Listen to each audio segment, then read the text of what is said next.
All right, guys, we are here with a very, very special set today. This is the Iron Man. What would you call it? A buildable figure? This is the Iron Man Mk3 Collector's Edition. All right. Yeah.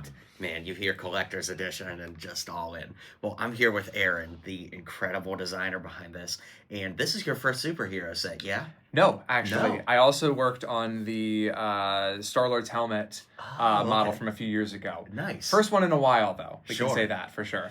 Well, most people would know your work from Creator 3-in-1, Yeah. where you've just put out some of the craziest multi-build contraptions there. And City Space. Yes, yeah. That's true, too, yeah. Now bringing your talents to the superheroes team, walk us through what the process has been like for this. Yeah, so this is one of those models that before joining the LEGO group, I was like, this is a kind of set I would love to work on. Yeah. So when the opportunity rolled around to pitch concepts to the superheroes team in spring of 2024, this was one where I was like, okay, it's the ultimate buildable Iron Man. That's something I would love to work on. So I built the first concept models for that and was lucky enough to mature it through its entire life cycle to the product that now is going to be hitting shelves. So there were a lot of different iterations, design loops, things like that, choices made along the way to produce the best possible, most accurate, most epic Iron Man Mk3 figure we could possibly do. I mean, I'd say you knocked it out of the park. All of this gold detailing and... I mean, the colors alone, right? The colors are working and they pop, but even just the shaping that you were able to get into this is just incredible. It's really cool to work on a character like this with that high level of expectation from a display figure, because you do really have to make that 360-degree sculpt, right? Yeah. And you can see a lot of the surfaces, it's pretty much studs up almost everywhere. We've got a little bit of visible anti-stud in the back of the knee, under the arm, but we tried our best to make sure the model has that gloss finish all the way around, and then we can really finely detail every surface. While also including some posability. You know, of course, the shoulders can move. There's a bit of torque in the elbows. There's a mid-body joint as well, where you can reposition here in the torso too. The head can move. Of course, the lower legs are locked for stability reasons mostly, but also to be able to create the right stance in a way that's really reliable. Yeah, we got the base. Of course, that's included for a figure like this. We're following the cues from the Star Wars team, for instance, who have done more of these buildable figures in terms of the design language of the base, for instance, is sort of in line with the K2SO, C3PO, that sort of thing as well, so that if you have both, you can display them together, Yeah. Wow, and I think I'm seeing all printed parts. Yeah. Everything here is decorated, including the arms of the minifigure. Yes, no stickers in this set. As much as we wanted to include detail here, we always wanted to strive to make those details brick built. However, there are a few spots like in the arc reactor or the palm of the hand or those sort of ear armor bits. Here we have to do a decoration to match the scale. But trying to make sure those decorations, or the hip flares as well, it's just another decoration element that we've got. Trying to make sure that those are matching the design language of this primarily brick detailed figure. Man, that is unbelievable. Now, as of the time that this set is coming out, there's also the Iron Man bust on store shelves. Yeah. It's not quite the same scale. No, that's right. So the Iron Man Mark IV bust that we have on shelves, currently, it's a slightly bigger scale. The bust series, the way I look at it, primarily it's like the core of the head on a bust in the scale that we've set there. It's like a 4-module or 4-stud core. Meanwhile, something like the C3PO has a different scale in terms of more like a 3-module or 3-stud core of the head. So for here, the core of the head, the buildup it's like a 3-module buildup, which may not sound like a big difference, but of course that has cascading impacts on the scale of the whole model. So when you hopefully pick this model up, if you pick this model up and also have the bust, you're going to get a different buildup, a different experience, totally new scale actually than each other, but they're also designed to look good on the shelf at the same time, which is why, for instance, there's alignment between the plaques, right? This is following more of the Marvel busts design language rather than the Star Wars UCS language for that reason. Yeah. Wow. Yeah. And of course, we've got the minifig here too, which looks amazing. It's the first time we've made the Mark III figure with arm decoration. And it's one of the first Iron Man minifigures with arm decoration. That alone makes it an incredible figure. It also has a new Iron Man face decoration. It's just got, he's got his, his face there. Oh my gosh. And Hang there's on, guys, when you see the back of this. Yeah, we have a backside of the head as well. We finally got it. Oh my God. So there's a lot new going on here, and our graphic design team has really poured all of their love into this minifigure because, of course, you want to make sure that the ultimate, Iron Man Mark III minifigure has that level of polish and exclusivity here. So the helmet and put it on with the glasses too. Oh my gosh, that is so cool. It's now maybe my favorite Marvel minifigure, but of course I'm a bit biased on that one. I mean, it's up there, man. Yeah. I think it's easy top 5. Oh, well, that's so sweet. Yeah, no, there's been some amazing Marvel minifigures. We always put out great characters, but this is one that, as you can probably tell, this is like just one of those superhero characters that I love so much, and to have gotten to work on it, it's like it's such a dream come true. Yeah. And so it's so cool to have built this Iron Man character. That is beyond cool. Yeah. Chris, back me up on this. Yeah. Is the only other Iron Man Silver minifigure to have Centurion? arm printing the Silver Centurion? I think that's the only one. Yeah, you'll have to check. I mean, not Iron Man, but War Machine from the Bricktober pack, but that's not Iron Man. That's an Iron Man suit, but yeah, I wouldn't count it.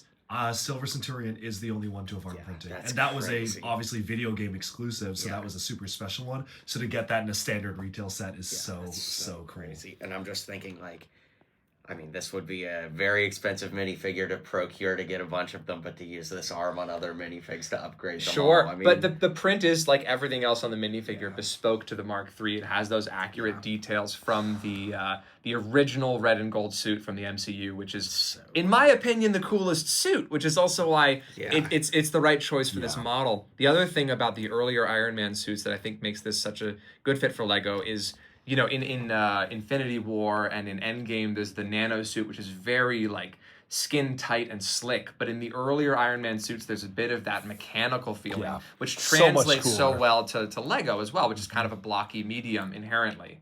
And Downey actually like wore physical suits in the first movie, and a little bit in the second one. It was mostly shoulder armor. But the point being is, those suits, as we saw them on camera, like literally were made to be viewed and not like computer generated. 100%. So. And something like the shoulder armor is actually a detail I'm really happy with, because you have posability in the arms, but there's also a little bit of give in the shoulder armor, so you can continue to mask the joint even as the arm is in different positions. There's a lot of just like little brick built things about this I'm also super proud about. You've given quite a bit of explanation as to why you landed on this suit, this mark of armor. Right. But were there ever any others that were on the table that you were considering? No. No, to be honest, the first concept iteration that we did was the Mark III, and we stuck with that the whole way through. But having had, say, the Mark IV in the bust form, of course, we're not going to make the same armor shape. And this just felt like the right choice for that truly iconic Iron Man suit. That is amazing. And even just like the detailing of the head, you do raise an interesting point with the bust being a slightly different scale. Like, you couldn't even use the same head. No, exactly.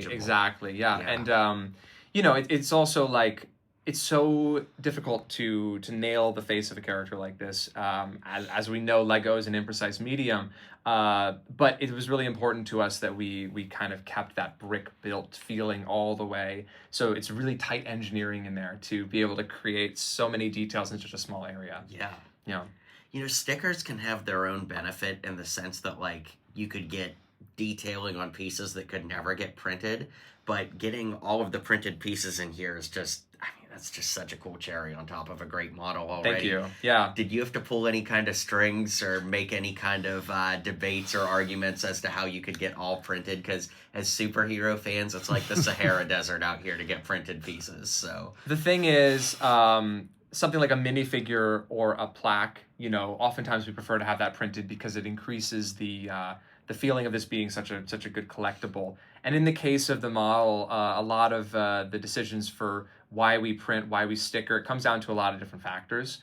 In the case of here, it was important to me to push for decorations on these areas, primarily because they're round pieces. Yeah. And I know as a fan, sometimes it can be very precise to align a sticker on a round brick.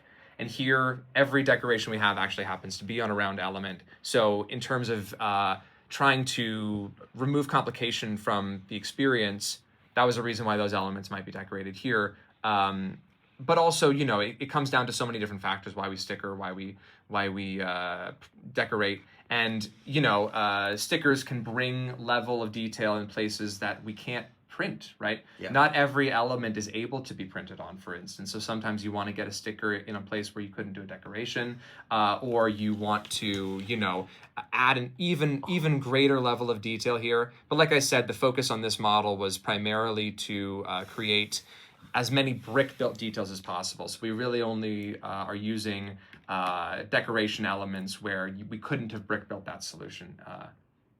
Yeah. Well, I'll tell you what, it is not my decision to make when it comes to printed parts, but if you said that half as good to the design team making your case for printed parts, I'd be like, not only are you getting printed parts, I'm going to have you do another one of these. That was... Please. That was awesome, man. The fact of the matter is, every product comes with, you know, choices you have to make in terms of its development, and we, you know... the whole team is working hard to always produce the best model possible. Some people also really appreciate stickers being there because it allows you to have that extra level of detail so many more places on a model, right? So I think both have their pros and cons, but mostly it was the shape of the pieces here that led us to prefer decorations. I mean, you can see it's all I can do to keep from having googly eyes as I look at this thing. It is incredible. The one question that comes to mind from a design standpoint is, was there ever a consideration to put a light brick in where the arc reactor is? We thought about it, and ultimately we decided that it would be better to focus on the sculpt and the level of detail rather than including that functionality. Actually, there is sort of an Easter egg in this build where you build the arc reactor and put it in. So to be able to keep that moment, for instance, it wouldn't have been possible to include the light brick. Let's tear it apart and take it. I'll leave it to you for when you build the model to discover when and how that happens. But, you know, we decided, again, because this is primarily a display piece, we wanted to make sure that every bit of effort, every bit of our care and love went into making this thing just look as good as possible from every angle. And the light brick was it would have entailed a different build-up, and we opted to go in this direction. I know your hands are a little bit tied, so I'm not going to ask you a question that would put you in a difficult position, but I'll dance around it a little bit. Was there anything else like a light brick that was considered that maybe just didn't quite make the model? Well, for instance, we did consider glow-in-the-dark elements at some point, but it came down to, again, the level of polish for the finished model when it's in most display conditions, right? A glow-in-the-dark feature, for instance, it can give that extra playability.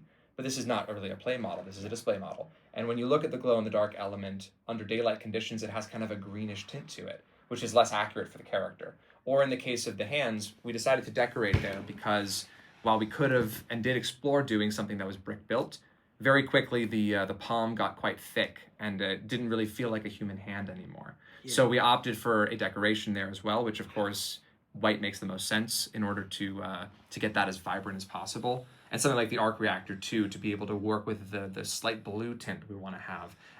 White was just the better choice to go for. We did think about it for a little bit. I mean, like with every model we do, there's so many pros and cons and decisions that are made, and we're ultimately just trying to find the best compromise and make the best possible product with what we have to work with. Yeah.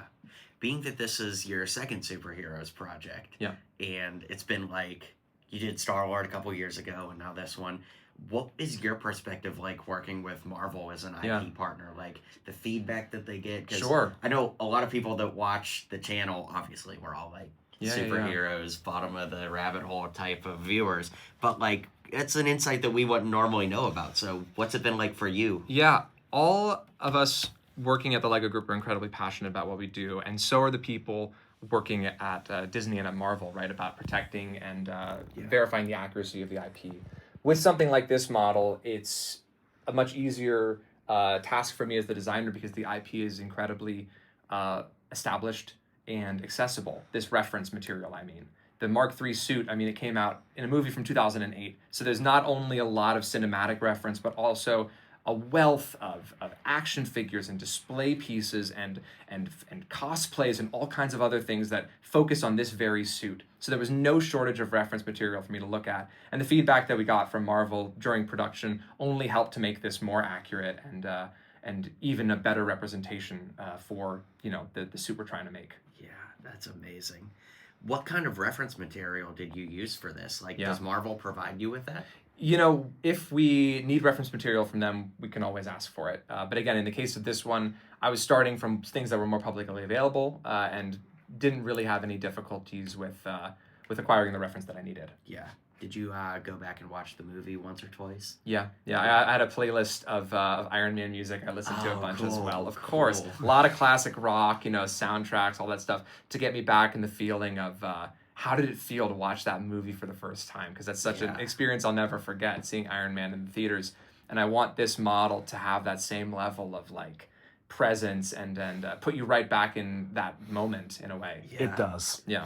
I remember seeing Iron Man in theaters as well that same summer. What are your memories like? Yeah, I just remember being so blown away by that movie. It was the coolest thing I'd like ever seen. And there was something about the, you know, again, like seeing that mechanical suit that feels like it could exist in real life and had that, the journey of Tony Stark to decide to become a hero and, you know, the way that he transforms over the course of the movie and the iterations of the suit to arrive at this final form is just so satisfying. So yeah, we wanted to, again, choose the coolest possible Iron Man suit and the best one for paying homage to the character. So this was definitely the choice for that. I think this is such a cool model. Like, obviously it's a Lego set, don't get me wrong, but it almost kind of like knocks on the door of like Hot Toys, Sideshow collectibles in terms of scale, detail, but being a Lego set, it brings its own thing to the table because it's a building experience. Totally. Like, it's kind of nuts to think that this could absolutely be on like Robert Downey Jr., Jon Favreau. Like, it could get on their radar. I hope some of them pick it up, right? Yeah. That would be the coolest thing in the world. You know, if they're out there, I hope they, you know, retweet me or whatever. Yeah, like you could see a Jon Favreau pick from his office someday with. Well, like, if you can get in touch with Jon Favreau, I'll have my people call him. That sounds good. Yeah, for sure. Man, that is absolutely awesome. Obviously, this kind of presents a challenge in and of itself just to make a figure at this scale. Yeah. What other challenges would you love to explore in your career? I mean, I know you can't get into specifics and be I'd love to do this specific figure, but as far as like just like the shaping and things like that, like I can say it, but you can't. Like Spider-Man, you know, being more of a muscular, skin-tight suit, the Hulk being like exposed muscle, like there'd be so many different shaping ways to go. Yeah. I know you can't say like what character you but as far as like just aesthetic, what would be fun for you? I think the something that's really forgiving about a character like Iron Man in terms of translating into bricks is that he is wearing a mask, right? And it's much easier to sort of fool the human eye into thinking something looks right when it's made out of Lego if it's not a face, for instance, right? We're very attuned as humans just by evolution to recognize and see faces. It's very hard to make a face in this scale, for instance, but something like Iron Man where he has that the helmet, it adds a bit of it makes it easier to have that abstraction, I guess. So that's something that's really helping us in this character. But I will say it was really fun to tackle a character where we have this these really human proportions, right? Because if you look at some of the other buildable characters we've done in the past, like Chewbacca, C-3PO, K2SO, there's something inhuman about a lot of those silhouettes, and Iron Man really is a person. So getting the proportions just so, and working with, you know, trying to recreate sort of the shapes of the armor that emulate the muscles of the body. It was a really fun sculpting challenge to do something that is so close to the human form, but also has that allowance to still work in Lego, if that makes sense. Yeah, that is so cool. Well, man, I want to congratulate you. You've done so many cool models, but bringing it home here to superheroes, I mean, this is I'm just speechless. Yeah, thank you. And I can talk a whole lot, so I making me have speechless. I have to pass the congratulations on to everyone who worked on the product. Of course, like any Lego set, this was not created in a vacuum. You know, the graphic designers, the building instructions designer, the people who ensure this model is up to code in all the different ways we like to make sure a Lego model is a piece of quality. If you had to guess, how many people is that? It's fascinating. Oh, it depends product to product, and a lot of that work also happens after I take my hands off of the model. Something like the packaging design is not under my auspices, right? And there's a whole team of people whose work is bringing models to life in that sense. Or I actually also worked on the lifestyle shoot for this product. Cool. So when you see those images of this in a real world setting, you know, for most products we go out and do a photo shoot or do something in a studio just to make those pictures you can see in scale and in environment. It was really cool getting to go on the shoot for that, to, of course, ensure the model is being presented in an accurate way, but also to be reminded how many people's hands touch the way that you interface with any Lego product. So I'm glad to hear that you like what you're seeing, but I can't take all the credit. Yeah. That's for sure.